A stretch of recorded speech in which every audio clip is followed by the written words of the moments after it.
Hello and welcome to Kit Plays Pesterquest. We're doing Pesterquest now. Done with Friend Sim. Finished it. Yeah. Pesterquest. Let's do the thing!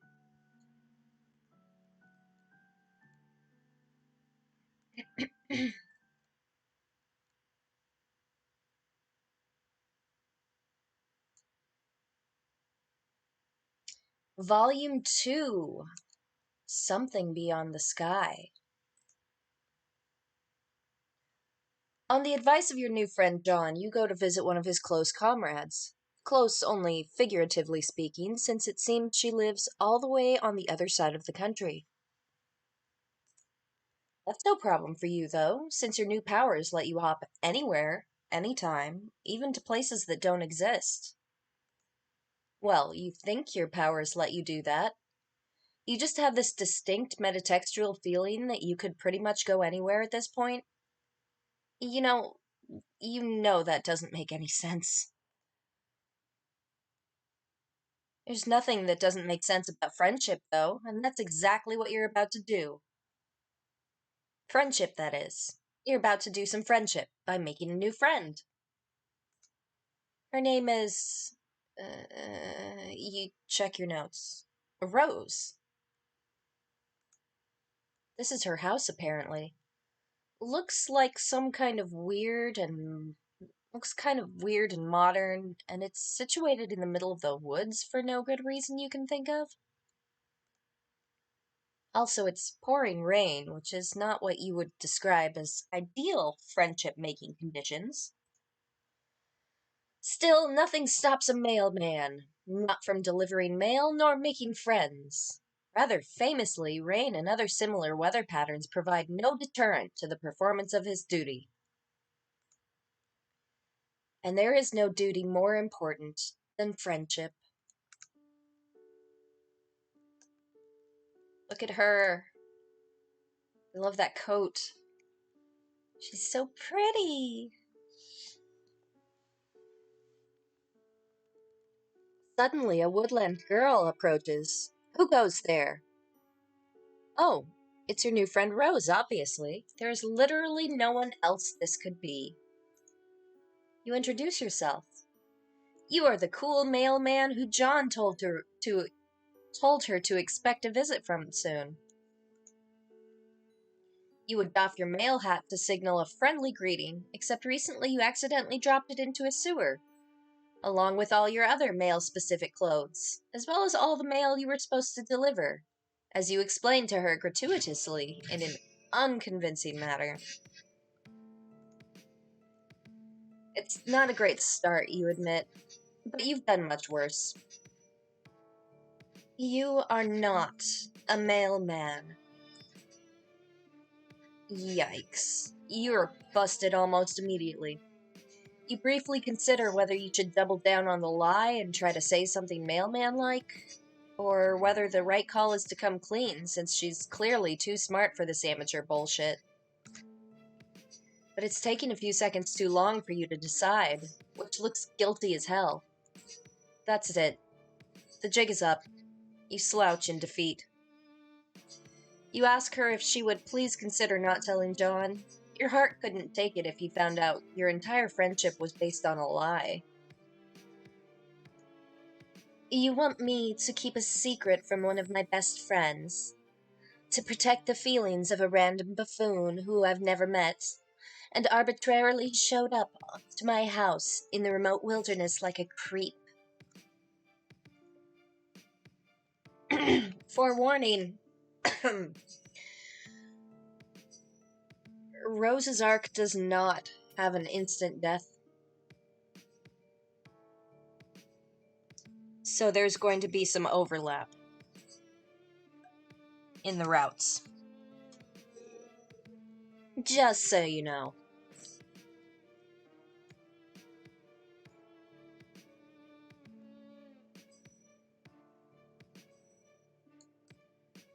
Man. You guess today's the day you get owned by teens. She is totally right. What are you doing, just wandering up to her house without even calling first? It's just totally disrespectful of her time. No need to self-flagellate. It was a simple suggestion to more critically examine your motivations and actions in the future. No, she's right. You're going. You zap away, aiming for a spot half a mile away into the woods, where you can become properly soaked and miserable. Let's take a look at this stuff. Look at the detailing. Fantastic.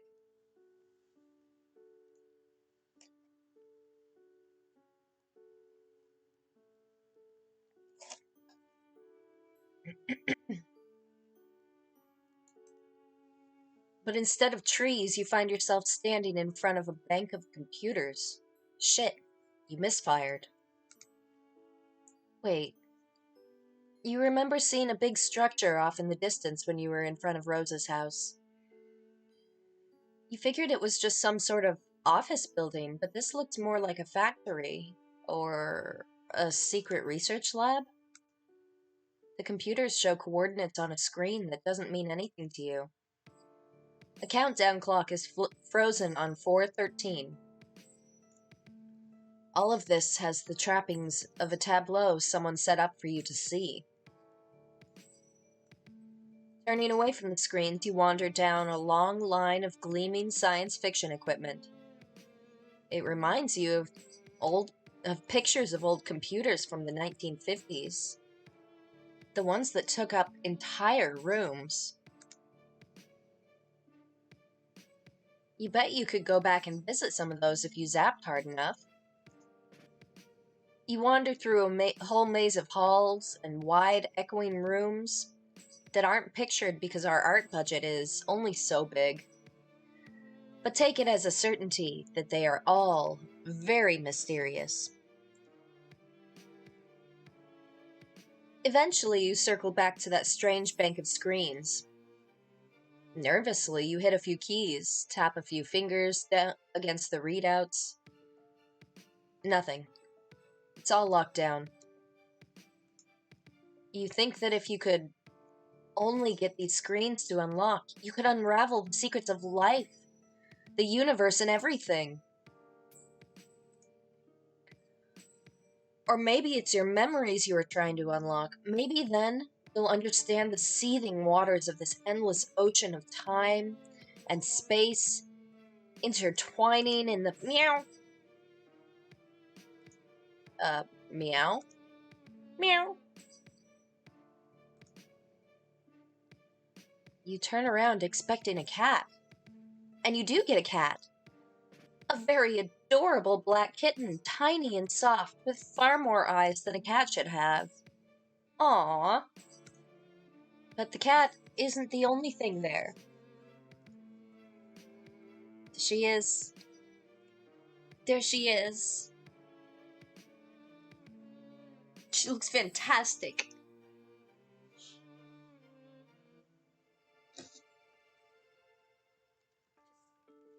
Yes. So much yes.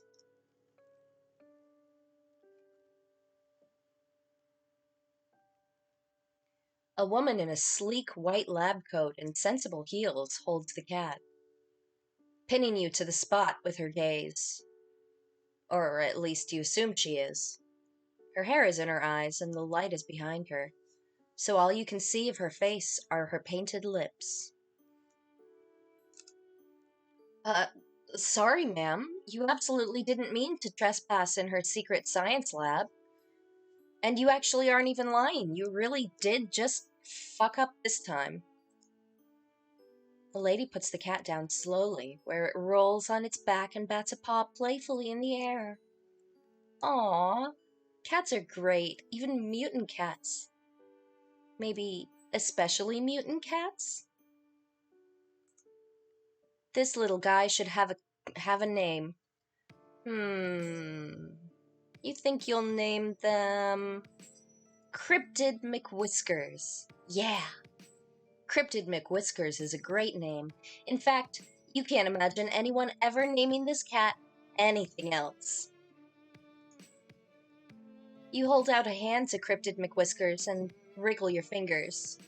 It rolls onto its back. It rolls back onto its feet and saunters over to you. It is as soft and fluffy as it looks, and its 4 eyes blink up at you with utter trust. At least this kitty will be your friend. The ominous clack of heels on cement reminds you that you and Cryptid McWhiskers are not alone. While you are busy with the kitty cat, the very intimidating and well-coiffed lady has walked over to the bank of screens. She presses a button, and it must have some sort of fingerprint recognition or retinal scanning, or maybe she's just better at things than you are, because it works for her. On the floor, a few feet from you, is a round gray protrusion, a platform on the floor. You saw it earlier, but you had no idea what it was for, so you just ignored it. What you don't understand can't hurt you, right? You think that's probably right.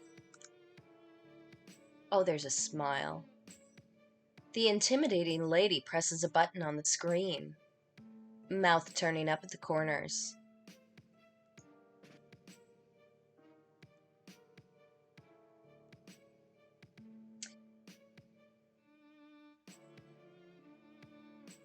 That's a pumpkin. A flash and a pop, like the pressure in the room changes. You feel it in your eardrums. A pumpkin appears on the round gray platform. Fuck. You aren't really sure what she's trying to say here. Making a pumpkin appear out of thin air is impressive, but it probably would have been more so if you hadn't been popping in and out of existence all day. It's gonna take more than a pumpkin to impress you.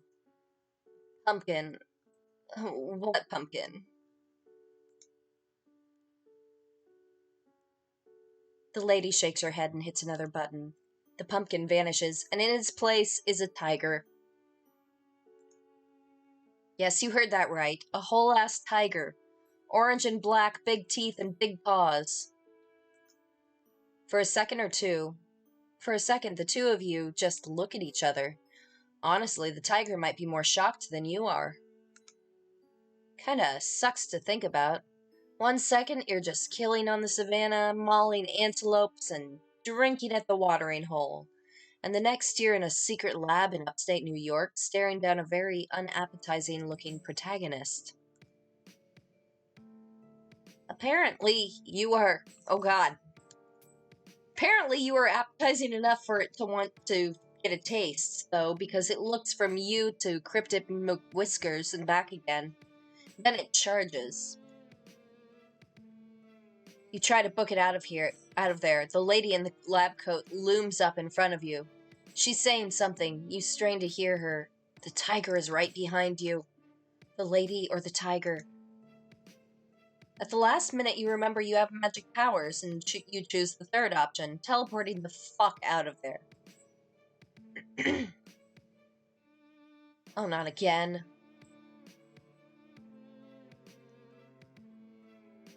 Damn. You just zapped into yet another unknown building, although from the view out the window you think you might be in Rose's house. Also the fact that Rose turns the corner in the hallway and stops short, still in her rain gear. Her eyes are very wide. You wave awkwardly. That snaps her out of it. She stands up straight, sliding easily from her shock to superiority. So you thought you'd just let yourself in? After wasting my time mumbling about the mail, a gaudy display of manipulative self-recrimination, and then popping out of existence to leave me asking myself if I'd finally lost my mind. You hadn't meant to do any of that. Especially not that last part. She isn't losing her mind unless both of you are losing your minds together. Rose looks you over. Finally, she seems to decide that you are for real. Your predilections toward mailman mimicry weren't all that John told me about. Oh? He also said that you had certain powers. Powers of teleportation and time travel. I told him that he must be mistaken, since it's a well-known and accepted fact that magic, although a popular and highly engaging subject of fiction, is fake as hell. Oh, your zappy powers? No, those are totally real and not fake. Real in a different way than you being a mailman is real, since that is actually made up. She's still got her umbrella open. Hey, doesn't she know that's bad luck? Luck is also fake as hell. You say you can do magic. Prove it. But she just saw you vanish out in her front yard. Like I said, I could be losing my mind. She could be losing it now at this very minute. But you see no point in arguing. You hold out a hand, and after a moment of hesitation, Rose puts her fingers in yours. Her nails are long and sharp, and painted a glossy black. She closes her eyes and her umbrella droops. Should I picture my room or something similar? I'm not quite sure how this is supposed to work. She still thinks you're fucking with her. You tell her that you guess she can do that if she wants. Zap! When you open your eyes, you find yourself in a large, messy bedroom. Oh! She drops her umbrella. You really did that. Her boots track muddy prints into the thick white carpet. Surprise! You really are magic. Rose puts a small hand against her perfectly painted black lips. She seems momentarily lost for words, and you get the feeling that is not a thing that happens very often. Her eyes are wide and deep purple. They're sparkling, you might even say. Hold on, I'll be right back. Stay here. Don't go out into the hall. It's not safe.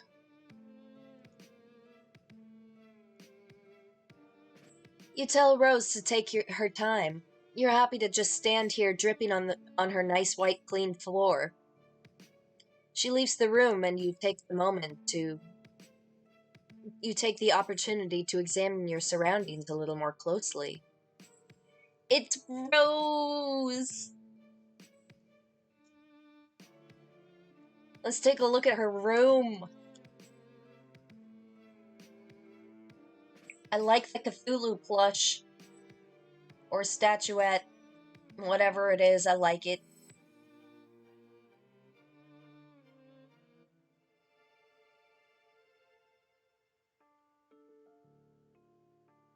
Yay! Much excite. You're excited for tomorrow. Yeah.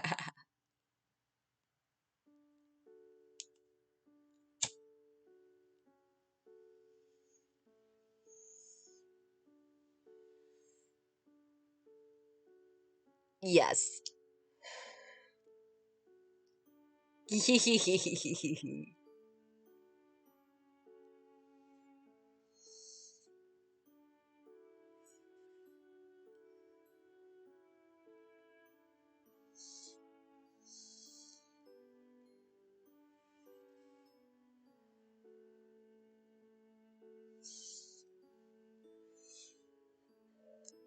Alright. Bed is unmade. Books are strewn over the floor, carelessly, and a collection of half-drunk cups of coffee crowd the desk.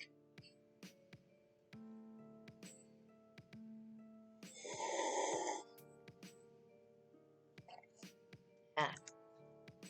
Half-finished knitting projects lie in soft piles all over the room.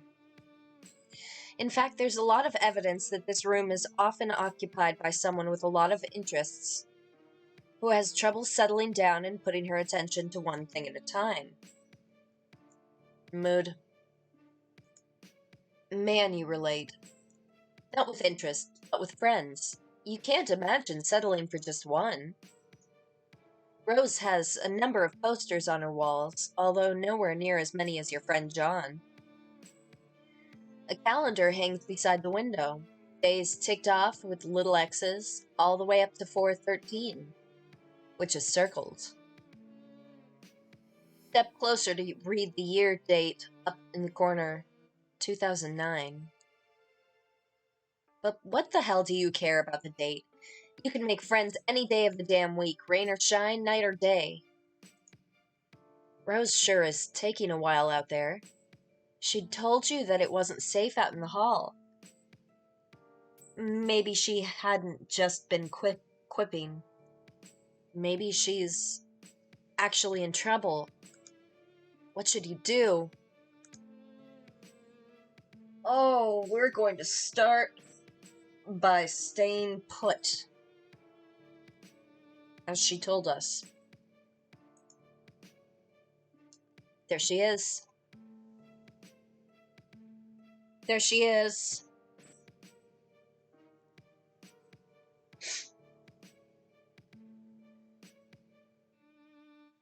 You missed her mom in the lab. You weren't there for that.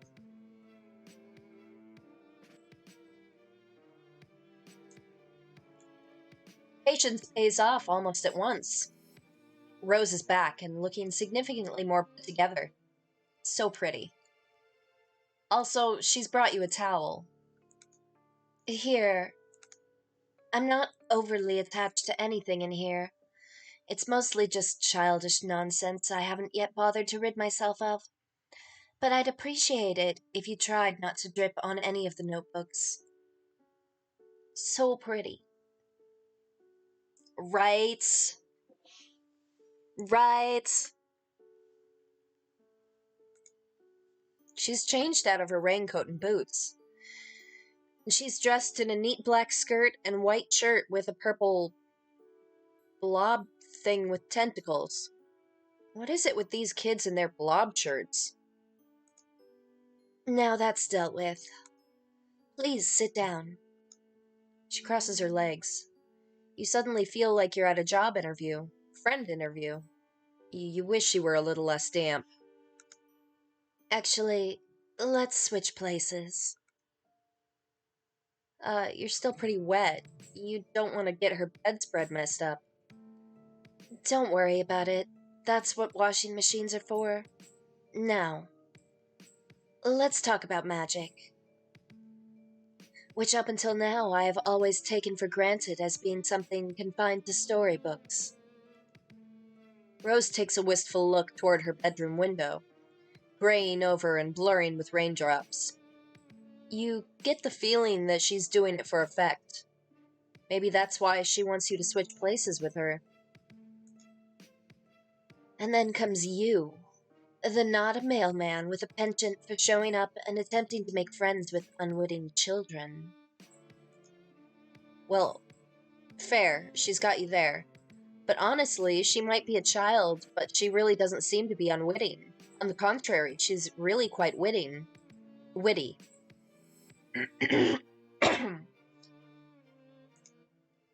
I'm glad you noticed. She folds her arms and clears her throat. You think that if she had any notes, she would be shuffling them. And so the question remains, are you a good witch or a bad witch? Or are you a wizard? We've already established that you are not a public servant. Is there a difference between a witch and a wizard? Of course there is, but exactly how specific of a difference can vary. According to some works of fiction, a wizard is just a witch's male counterpart. But in certain mythologies, for instance Arthurian legend, the difference appears to be class-based. Wizards reside at court, and are, and are classically trained, while witches are self-taught and run wild through the forest.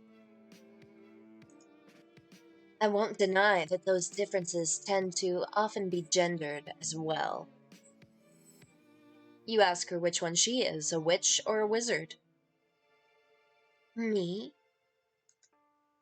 Rose shifts, uncrossing and recrossing her legs. You shrug and say she just seems to know a lot about them.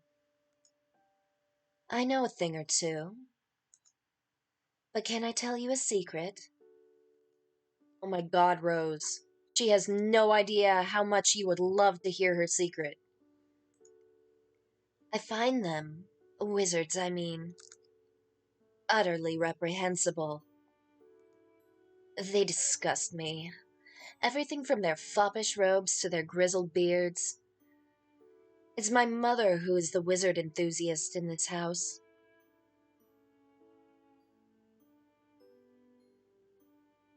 Yeah, yeah, I bet. Pretty much.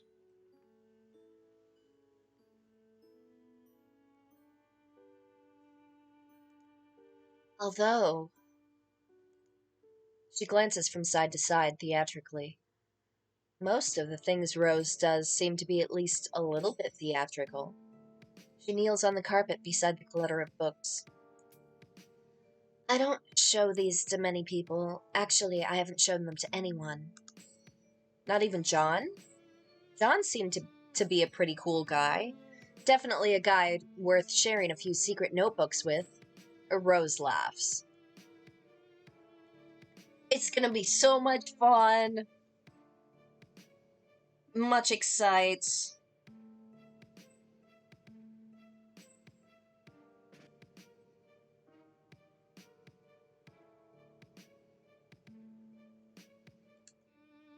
No, I haven't shown them to John. And I've only shown Strider to punish him. You nod, pretending that you know who this Strider person is. You are a totally normal dude with an absolutely ungodly number of friends. A shadow moves through the center of you, a trembling moment of deja vu. You... you do have a lot of friends, don't you? That feels true. The only people you know here are John and now Rose. Weird. You try to put it from your mind and listen to Rose again. She's still talking about this mysterious Strider. Flipping through one of the journals too quickly for you to see anything specific. Only that it is full from cover to cover. As if my modest writings are the sole source of homoerotic tension in his life, when his brother is the one who insists on filling their home with assorted dick butt for ironic purposes. Rose rolls her eyes. Oh boy, you missed the beginning of that. It probably made way more sense than it seemed like. Rose is searching through her notebooks, checking markings on the spine that seemed to be some sort of cataloging system of arcane symbols. Where is... oh, right. She does something quick and complex with her fingers, and another notebook pops into existence and falls into her lap. You gape. She really is a wizard. A what? It's just a Celodex. A child could use one. Here. This notebook has a couple drawings in it, but most of it is filled with small, neat handwriting in lavender ink. Is Rose writing a book? And no, don't be silly. I'm writing 4 books, at least.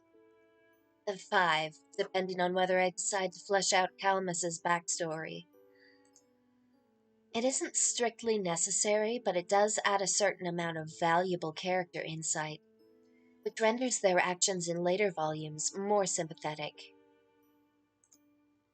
Not that I need all of my anti-heroes to be sympathetic. I'm just thinking of what the literary reviewers would say. You nod. Smart. You would never have thought of what the literary reviewers would say. She is honestly pretty impressive for someone her age. Age has nothing to do with it. But don't get carried away. It's only a rough draft. You ask her if you can take a look. She hesitates, but you doubt she would have shown it to you if she didn't want you to look. What the hell? If you can't trust a strange spherical imprint you met outside in the rain, who can you trust? Right? Your thoughts exactly. Rose hands you the notebook and you open it at random, letting fate guide your hands. Friglish bothered his beard, as if unkinking a hitch in a long silk windsock. A more pedestrian audience would parse the exhibit as nervous compulsion, behavior to petition contempt among the reasonable. He was, however, not surrounded by the reasonable, but the wise, a distinction in men that would forever be the difference in history's garland of treasured follies. As a matter of fact, his cadre of fellow wizards were all putting similar moves on their beards as well. The practice would evince thoughtfulness, sagacity even, if they didn't do it all the time, standing in line at the bank, shooing squirrels from bird feeders. Few occasions were safe. Zazarpan inspected the clue, a single piece of evidence cradled in his coriaceous old man palms. It was a human bone, not striking in the tale it told alone, so much as that told by the thousands like it festooning the marshy soil of the mass grave.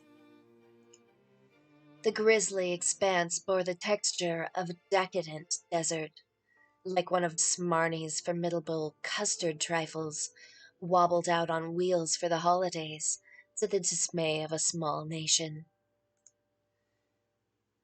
"You are certain of this?" asked Friglish. Despite what he was doing with his beard, he was, in fact, immersed in meaningful contemplation. "I'm afraid I am becoming more so with each terrible tick groused by that gaudy timepiece slung around your neck." In case it wasn't clear, Friglish wore a clock Zazarpan didn't care for. It was magic. The massacre of Circe Nelf was not as written.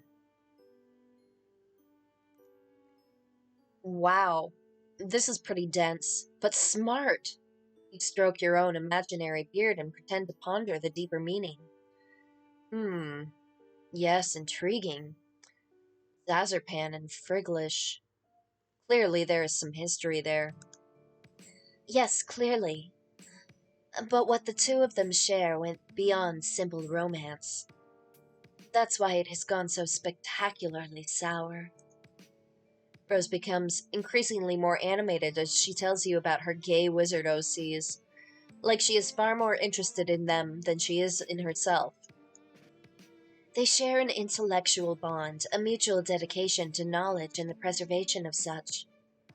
The goal of the learned is to amass their wisdom and keep it from general dissemination into the main populace of wizards. They feed it to their apprentices in drips and drabs. Of course, this will eventually lead to ruin. Of course. You flip further in the book, searching for the part where it leads to ruin. Ruin sounds interesting. Zazarpan knew he would see his wayward apprentice again. Knew it like he knew the tides would turn and the sun would blaze to its zenith and as each inexorable day passed.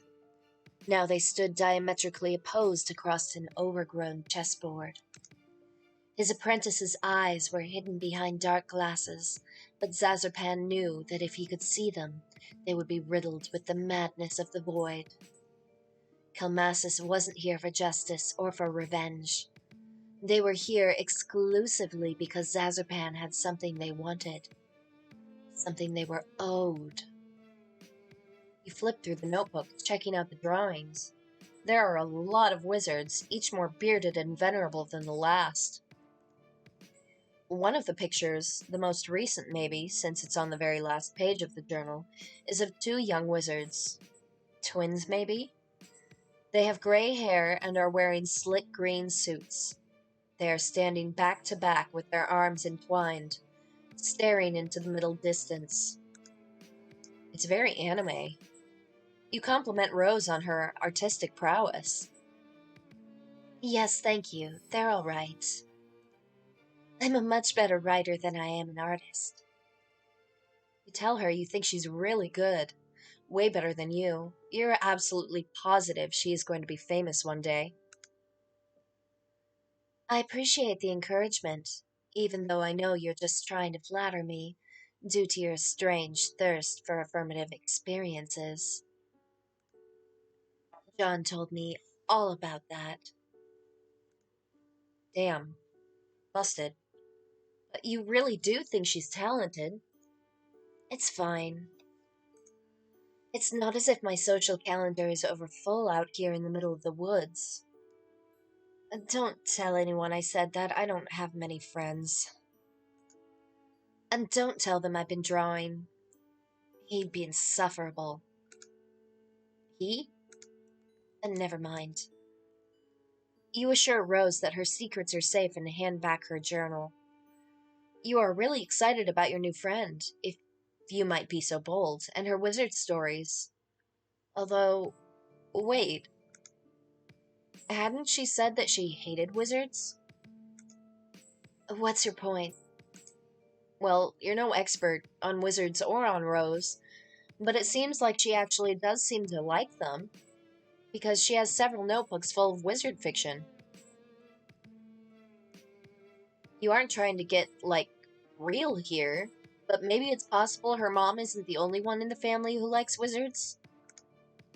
Rose pulls her book out of your hands. That, and the rest of the books vanish into thin air. Oh, right, that must have been... that... what had she called it? Silodex? She doesn't look angry, exactly, but the lines around her mouth and eyes that softened as she talked about her book have hardened back up. Her eyes glitter menacingly. Oh, is that right, Freud? Well, why don't you diagnose me? Oh, hey, wow, you weren't trying to be condescending or whatever. Clearly.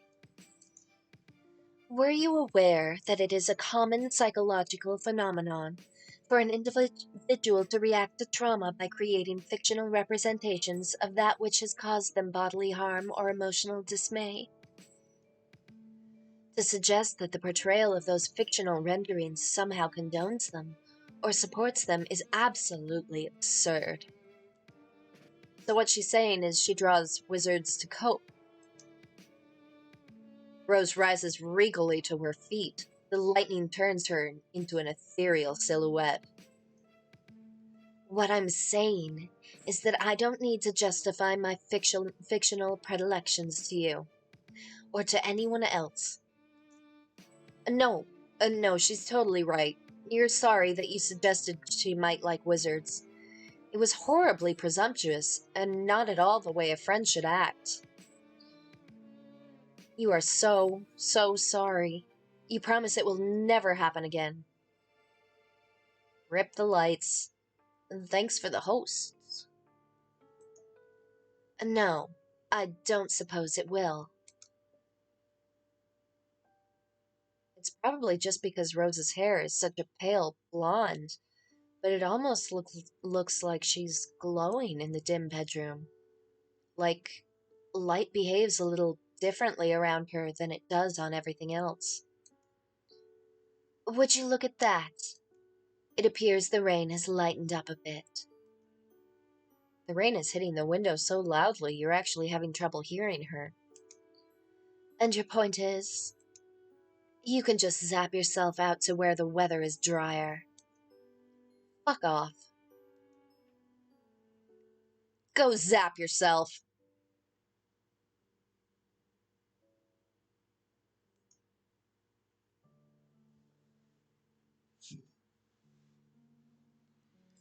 Whee!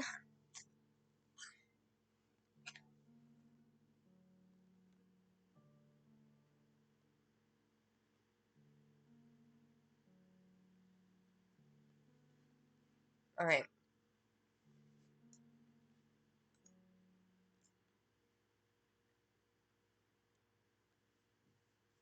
Oh yeah, she got angry.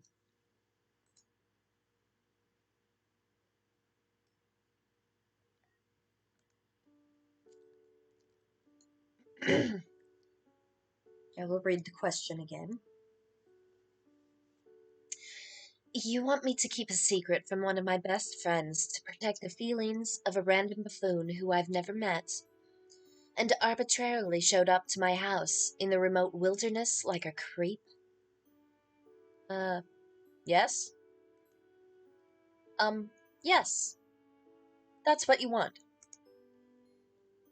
It's an interesting proposition, if for no other reason than its audacity. I admire your resolve in the face of humiliation. This doesn't mean we're friends, though. Oof, rough. Well, that's fine. You're hopeful. Your mind is fuzzy, but you think you remember this. You're good at this. You are excellent at making people like you through underhanded means. You can't wait to take advantage of this 13-year-old girl's goodwill. Hey, wow. Not like that. Let's not be fucking weird. In fact, let that be the last creepy thought you have for comical purposes. S-grade jokes only. Let's all get our brains out of the gutter. Rose raises a thin brow. There's something unsettling about her deep violet eyes. You're pretty sure most humans don't have eyes like that, but what the fuck do you know? You're a stranger around these parts. Wait, aren't you a human too? Whatever, it's not a big deal. Not when there are friends to be made. Or something. Do you want to come inside? Unless I'm interrupting your internal monologue, of course. Far be it from me to ever cut short any sort of navel-gazing sidebar. It's just ever so slightly wet out here. You would absolutely love that. If it's not too much trouble, of course. You wouldn't want to put Rose out. You're lying, though. You are 100% fine with being absolutely infuriatingly obnoxious if it means making a friend.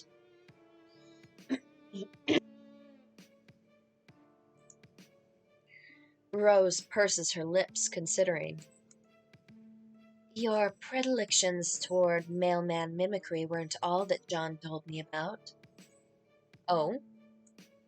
He also said that you had certain powers.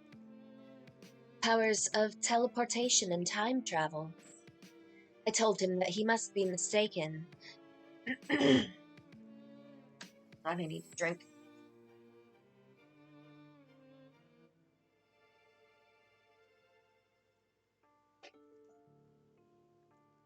Since it's a well-known and accepted fact that magic, although a popular and highly engaging subject of fiction, is fake as hell. Oh, your zappy powers? No, those are totally real and not fake. Real in a different way than you being a mailman is real, since that is actually made up. Is that so? Prove it. You shrug. Easy enough. You hold out a hand, and after a moment of hesitation, Rose puts her fingers in yours. Her nails are long and sharp, and painted a glossy black. She closes her eyes and her umbrella droops. Should I picture my room or something similar? I'm not quite sure how this is supposed to work. She still thinks you're fucking with her. You tell her that you guess she can do that if she wants. You zap the two of you inside the big modern house. And when you open your eyes, you find yourself in a large, messy bedroom. Oh. She drops her umbrella. You really did that. Rose stands in the center of her room in full rain gear. Her boots track muddy prints into the thick white carpet. Surprise! You really are magic. Rose puts a small hand against her perfectly painted black lips. She seems momentarily lost for words, and you get the feeling that is not a thing that happens very often. Her eyes are wide and deeply purple. They're sparkling, you might even say. Hold on, I'll be right back. Stay here. Don't go out into the hall. It's not safe. You tell Rose to take her time. You're happy to just stand here dripping on her nice clean floor. She leaves the room and you take the opportunity to examine your surroundings a little more closely. The bed is unmade. Books are strewn over the floor carelessly, and a collection of half-drunk cups of coffee crowd the desk. Half-finished knitting projects lie in soft piles all over the room. In fact, there's a lot of evidence that this room is often occupied by someone with a lot of interests, who has trouble settling down and putting her attention to one thing at a time. Man, you relate. Not with interests, but with friends. You can't imagine settling for just one. Rose has a number of posters on her walls, although nowhere near as many as your friend John. A calendar hangs beside the window, days ticked off with little X's all the way up to 4/13, which is circled. You step closer to read the year date up in the corner. 2009. But what the hell do you care about the date? You can make friends any day of the damn week, rain or shine, night or day. Rose sure is taking a while out there. She told you that it wasn't safe out in the hall. Maybe she hadn't just been quipping. Maybe she's actually in trouble. What should you do?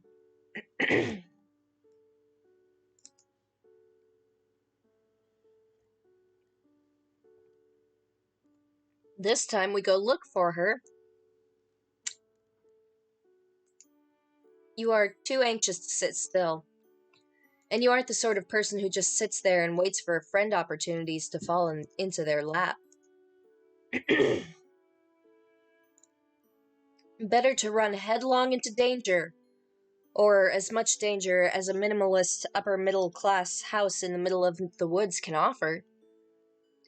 Rose had told you that it isn't safe. You creep out into the hallway where a bunch of things happen more or less simultaneously. A deluge of quick-time events that you had no idea were coming. Lightning flashes in a perfect, jagged line across the tall window at the end of the hall, followed immediately by a crash of thunder so loud you think the house might be falling down. Abruptly, all the lights go out.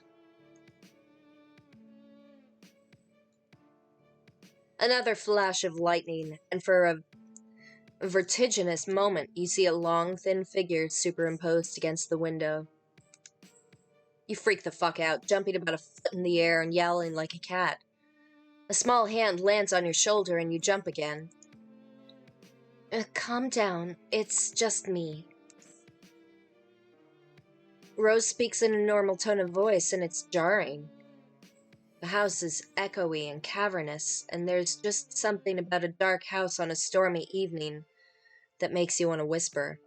I told you to stay put for a reason. It's too early for my mother to be sauced enough to not to notice random strangers in her house, and I don't want to go through the tedious process of explaining who you are. You have a perfectly understandable reason for why you left, and that reason is you were lonely. Rose snorts. Cold? You mean you were cold? Well, you are soaking wet. Follow me. She grabs you by the wrist and tows you down the hall. You wonder if you should warn her about the strange wraith-like creature you saw by the window, but you don't want to freak her out. Although her mom might be at risk too. Whatever. Moms are tough. She'll be fine.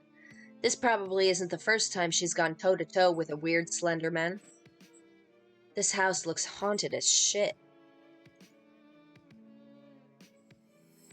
Rose brings you to a dark laundry room, then motions you to take off your hoodie, which you do, gladly, because it is soaking wet. That's interesting. Hmm? The design on the front, does it mean anything? Oh, yeah, it is kind of cool. A blue line that zigzags on one end like lightning. Looking at it makes you feel unsettled. You realize Rose is still waiting for a response, so you just hand her the hoodie and tell her no. You're pretty sure it's just an abstract sign. Then you stand there while she tosses the sweatshirt in the dryer, feeling the alarming currents of memory in your bloodstream. You're sure there must be something you forgot to do. You continue to feel weird as Rose hits the dryer button and nothing happens. Fuck. She hits the button a few more times as if that will make a bit of difference when the power is out. She presses her thumb and forefinger to the bridge of her nose. Well, you aren't going to fit into anything of mine. She leads you down more long hallways. Man, this house is unreasonably huge. You ask Rose if a lot of people live here. No, it's just me, my mother, and a horde of liquids not soluble in water. Here, try not to drip on the carpet. You aren't sure how you're supposed to manage that, but okay. This room is large and dark, and when Rose parts the curtains, a flash of lightning illuminates a four-poster bed, a long counter, and a shelf covered head to foot in bottles. Rose vanishes through another door, leaving you to peruse. This is all liquor. Shit. This is a lot of booze. Here, I'm not sure what you would want to wear, but this should work until the power comes back on, and we can dry your clothes. Rose hands you a long silk robe. She won't miss this. I don't think she's ever even worn it. She has this whole closet full of fantastic clothes that she never puts on. You take the robe and go into the large master bathroom. It's kind of a mess. The tub looks like it hasn't been cleaned in a long time. The robe gives you the same knotted feeling of familiarity that looking at your hoodie did. But you put it on anyway. It's a relief to get out of your wet clothes. You hang them carefully on the shower rod.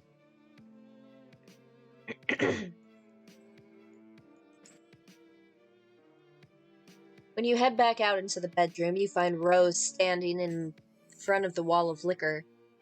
She's holding a bottle of Grey Goose and squinting at the label, like she's trying to read the nutrition facts. I've often wondered what exactly the merits of consuming this are. It tastes quite literally like burning. She opens the bottle, and before you can protest that she is in no means the legal drinking age in wherever the fuck you are, she puts the bottle to her mouth and takes a sip. She sputters. Bleh!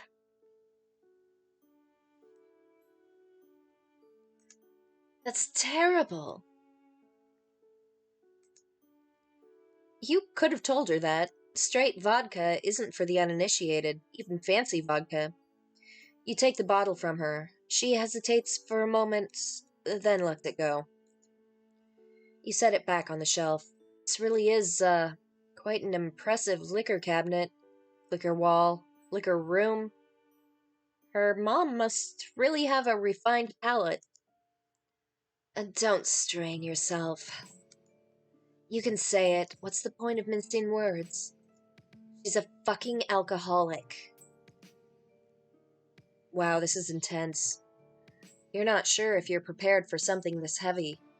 You were kind of counting on some silly shenanigans, maybe a couple funny jokes. You aren't cut out for this.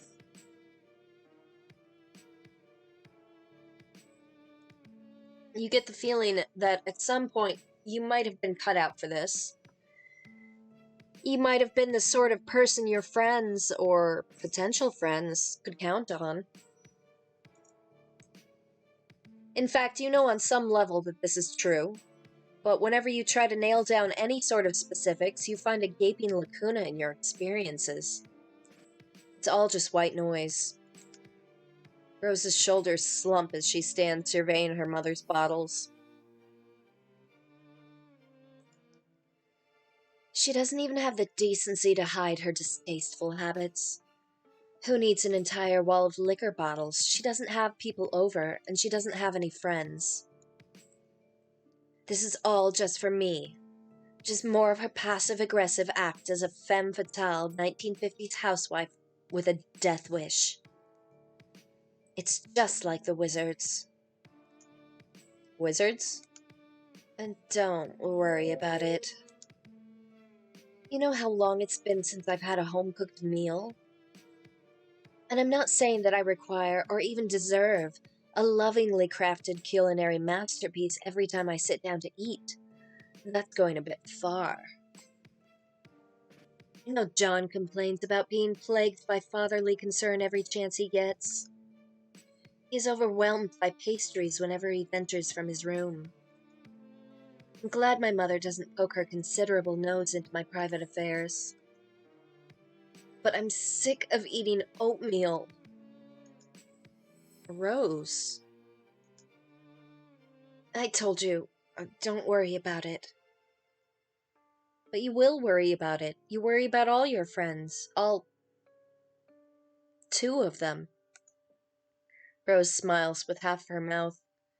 It seems to be about all she can manage.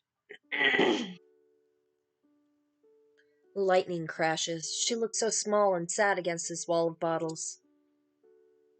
You know how to fix this. What? No! God damn it. Shenanigans.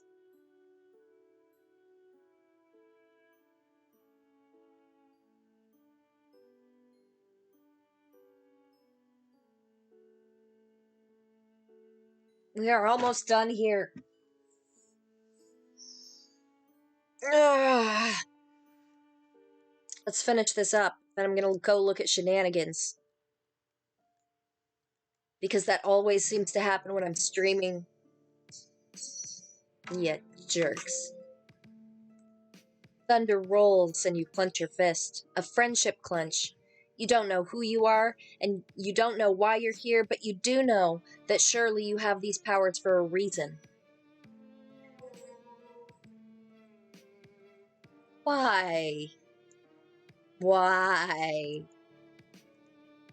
And what better reason than helping a poor young girl with her troubled home life? Rolling up your floppy sleeves, you get to work. What are you doing? You start with the dark liquors first. In your experience, those cause worse hangovers, and are more likely to contribute to the absence of hot motherly meals and the overconsumption of oatmeal. You grab 2 bottles of rum and 1 of bourbon, which you tuck in one armpit.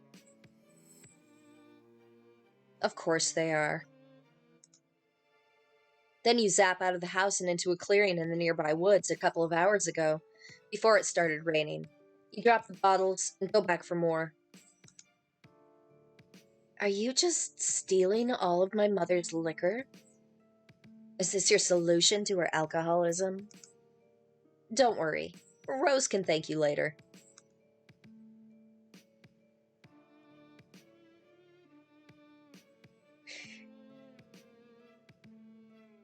You go for the tequila next, then the vodka, then you get sick of this organized approach and just start grabbing whatever the fuck and dumping it in the past. Rose watches you do this for a while, then she hops up on the counter, crossing her legs, and starts texting. Oh, she's really so intent on her conversation that she isn't even noticing you fixing her domestic situation. Keeps giving you little fleeting looks, and you're pretty sure she must be talking about you. You should just let her talk. It isn't right to try to invade your friend's privacy. You attempt to resist the temptation, which you fail at immediately. Not even an overused meme can save you. You zap behind her, onto the counter where you can spy on her private correspondence. I don't know anything about them, sorry. And here it was me, trying to take advantage of your uncanny ability to make guesses verging on prognostication. I'm recently considering a reevaluation on magic. You don't know who this person is. Maybe you should just... You go back in time a couple minutes to when Rose started her conversation. Your past self is busily zapping back and forth carrying liquor bottles. You hunker down so you don't see yourself and cause a paradox or whatever the fuck. Tentacle therapist, TT, began pestering garden gnostic, GG. Out of a morbid curiosity to shine a light on my future, I come with metaphorical hat in hand to ask you to consult your dream clouds. Do you happen to know anything about a strange cardboard cutout creature masquerading as a mailman?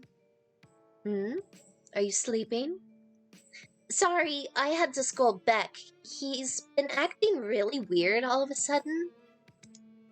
Anyway, is this the same mailman that John was talking about? The fake one who hung out with him? That's the one. They are currently emptying my mother's liquor cabinet in an attempt to prevent her from overindulging herself. Oh, are they drinking it? No, I think they're just dropping it into the woods with their magic powers. Oh, Do they know that she can just go out and buy more liquor? That's something you can do where you live, right? Yes. Well, not exactly where we live. I think the nearest boozery is a good 20-minute drive. Not actually entirely sure where my mother got it all. We don't own a car, as far as I know. Sometimes it just seems like she has the ability to just make things appear. I don't know anything about them. I'm sorry. And here was me trying to take advantage of your uncanny ability to make guesses verging on prognostication, as I am recently considering a reevaluation on magic. I'm still pretty sure magic is fake, at least the kinds of magic you're talking about. There's probably some real magic out there somewhere.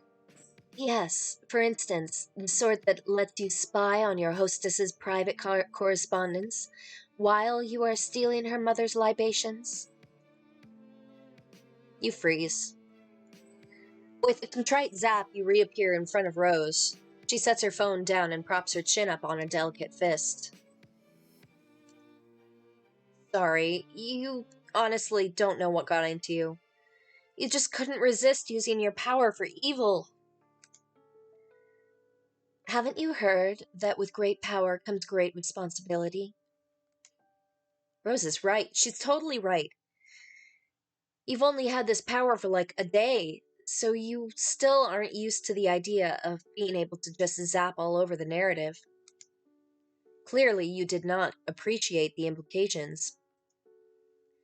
Zapping all over the narrative sounds potentially stressful. Oh, you bet. You are incredibly stressed right now. Rose laughs. You apologize to her for stealing all your mom's drinks. That was kind of overzealous of you. No, actually, I thought it was hilarious. I've never really been one for pranks. That's always fallen more in John's wheelhouse.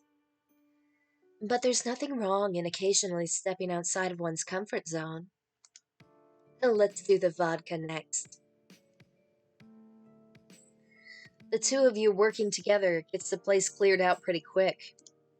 You zap Rose along with you to the bright clearing in the field, and for a moment she just stands in a sunbeam, blinking up at the cloudless sky. Her expression says she still might not be totally convinced any of this is happening. When all the liquor has been transferred from the bedroom to the woods in a big, glittering dragon's hoard of booze, you and Rose fall down next to it in a messy heap. Well, you fall into a messy heap. Rose lowers herself daintily, sitting more on her knees than her butt, probably to keep her skirt from getting dirty. You get the idea that even though she lives in the middle of nowhere, she doesn't spend a ton of time outside. You tell her again that you're sorry you spied on her correspondence with her green friend Gigi. Also, you hope she isn't going to get in trouble with her mom. I'm not unduly concerned. I'll tell her where it all is in a couple days, although by that time I'm sure at least a good third of it will be water damaged.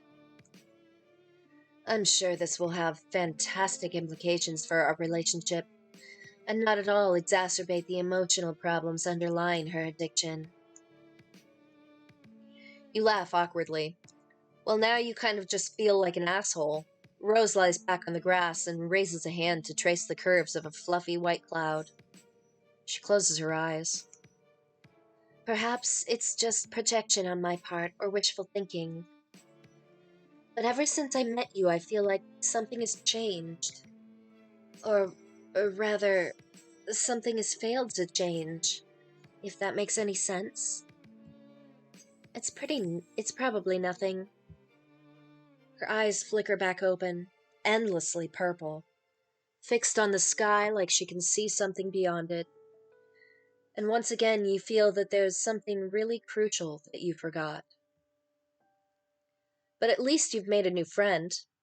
And even if you don't think Rose's brand would ever allow her to call you as such, you're lying in a sunny clearing next to a pile of alcohol, and honestly, it doesn't get much friendlier than that.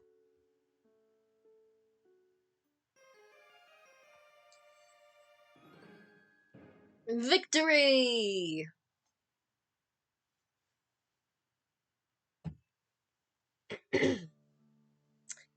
Alright, here we go with the drum roll. With great power, you helped Rose with her mother's alcoholism. Your method was surely foolproof. And the credits. Aisha wrote Rose. Of course she did.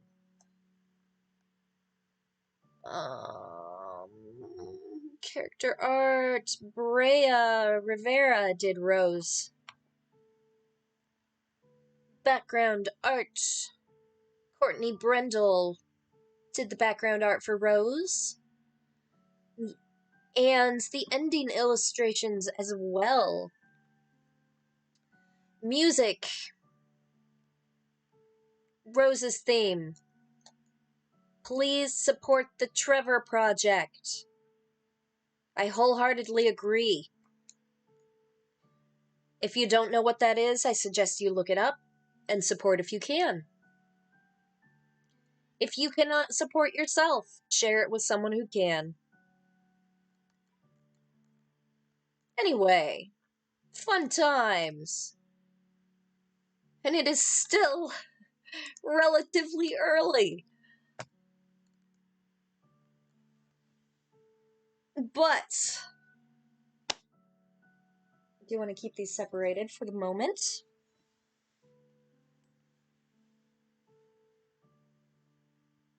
That was fun. Again, this is Kit. Here's my YouTube channel. I'll put this up there sometime. Put all of them up there sometime. Gods. See ya.